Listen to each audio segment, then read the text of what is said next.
Tuhan. Saudara-saudaraku yang dikasihi oleh Tuhan Yesus Kristus, hari ini kita mau mendengarkan firman Tuhan mengenai lawatan Roh Kudus.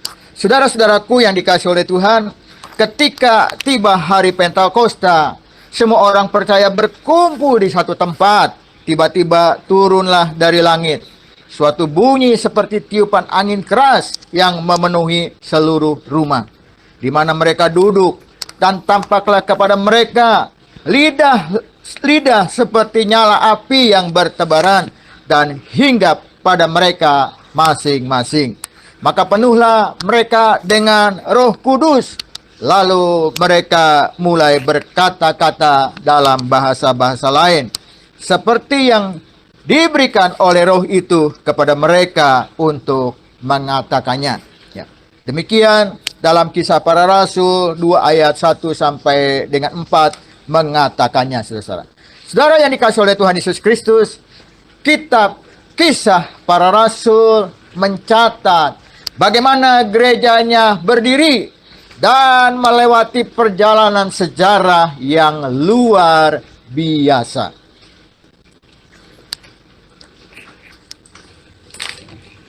Mereka dilawat Roh Kudus sebagaimana telah dinubuatkan di dalam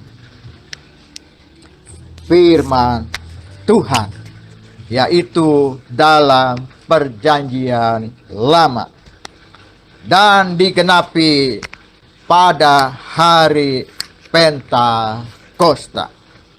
Saudara-saudaraku yang dikasihi oleh Tuhan Yesus Kristus, hari ini saudara-saudara kita mau melihat apa ciri-ciri orang yang mengalami lawatan Roh Kudus.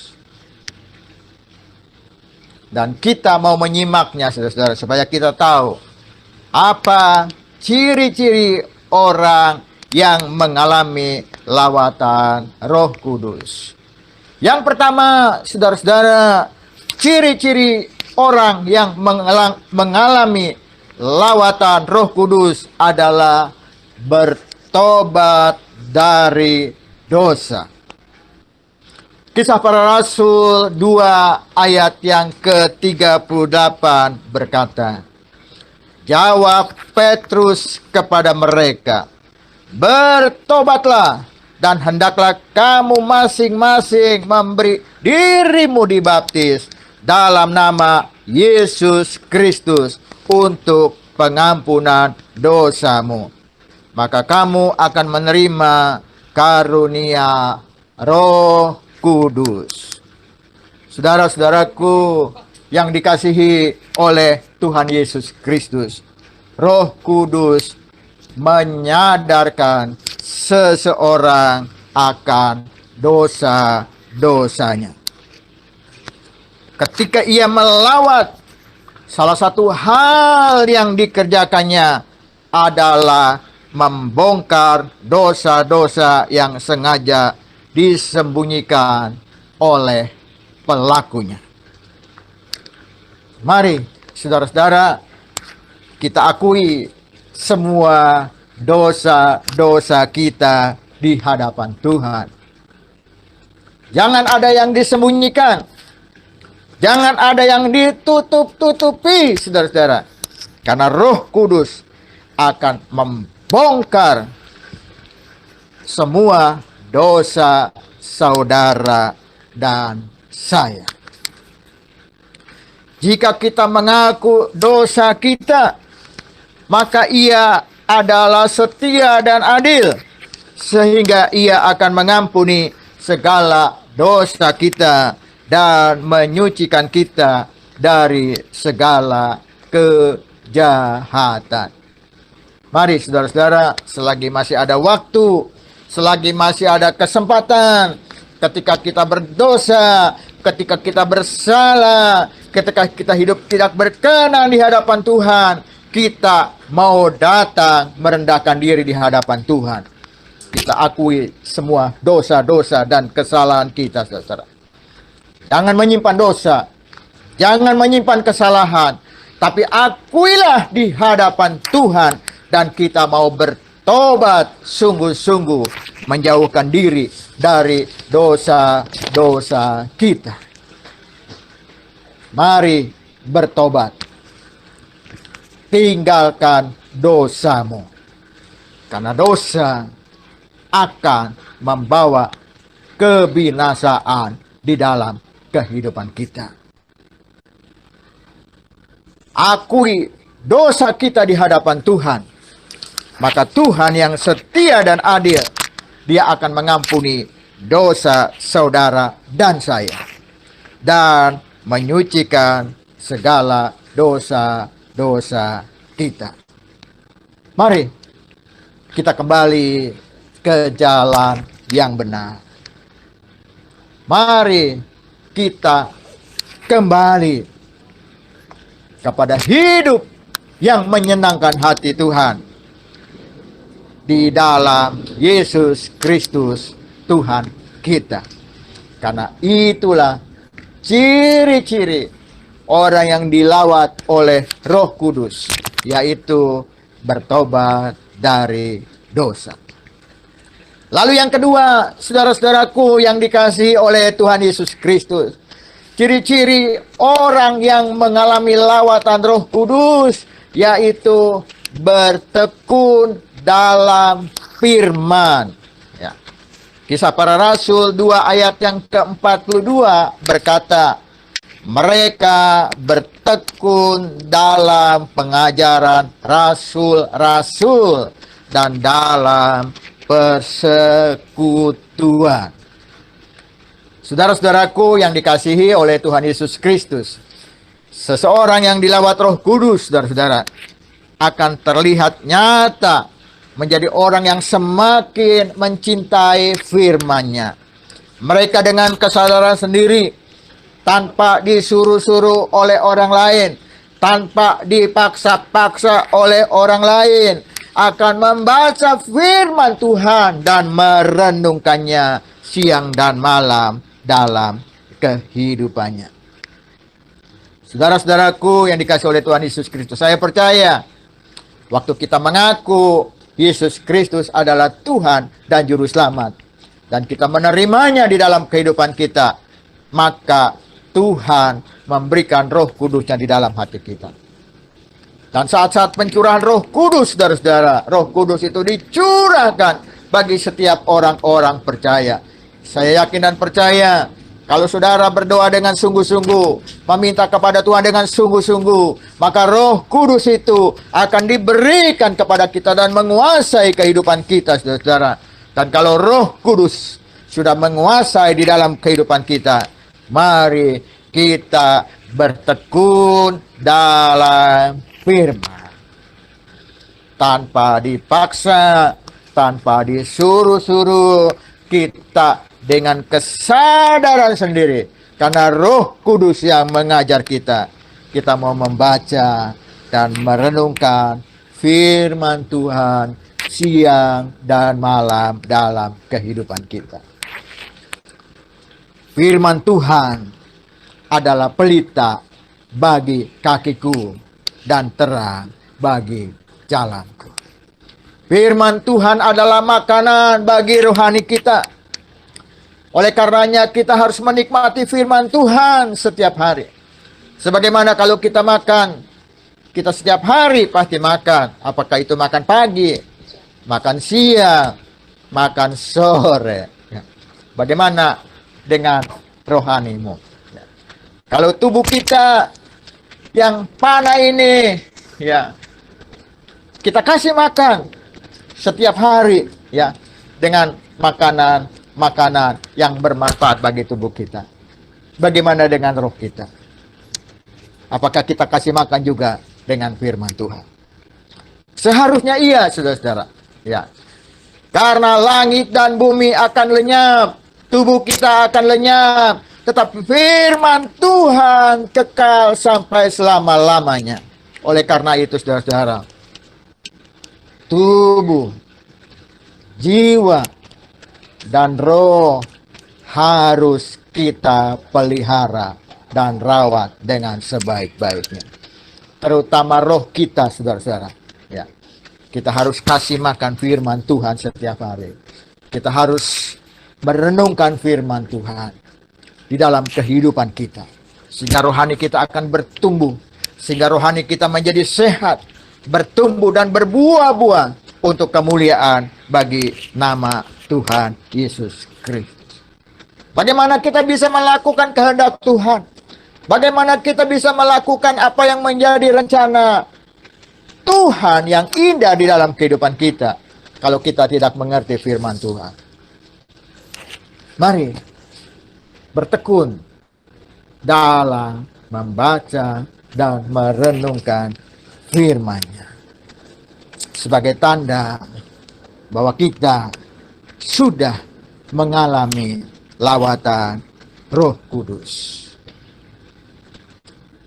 Firman Tuhan sangat kita butuhkan di dalam kehidupan kita, agar rohani kita bertumbuh dewasa di dalam Tuhan, dan kita tidak mudah diombang-ambingkan oleh pengajaran-pengajaran pada saat ini.